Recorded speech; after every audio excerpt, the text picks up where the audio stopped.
channel, Vida Mix Vlog. For today's video, magluluto tayo ng balon-balunan ng manok. Ay, yes, manok pala. Tama. Ayan, ginisa na natin yung sibuyas at saka yung luya. Ayan, nilagay na natin yung ating balon-balunan. Mekos-mekos muna natin, saka natin lagyan ng iba pang mga ingredients.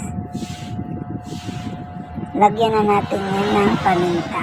Durog na paminta ang ginamit natin. Saka naman natin isusunod yung oyster sauce. Yan, lagyan na natin yan ng oyster sauce. Tapos, mekos-mekos ulit natin yan. Saka naman natin isusunod na ilalagay ang calamansi. Ayan, nilagyan natin ng calamansi. Mas masarap kasi pag may calamansi.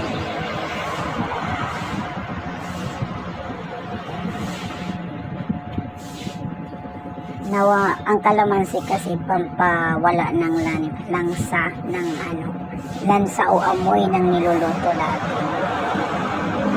Ayan, mekos-mekos na natin.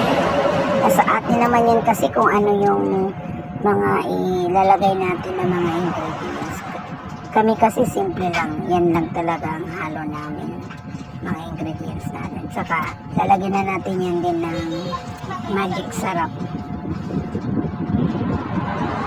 Yan, magic sarap. Pampasarap talaga. Magic na masarap pa. Ayan, luto na yan guys. Mikos-mikos, lagyan na natin ng tuyo. Tsaka natin, depende sa ano natin, sa panlasa natin ang ilalagay natin tuyo.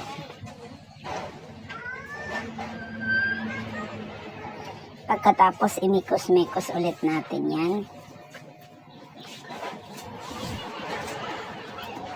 Mag-antay lang tayo ng ilang minuto.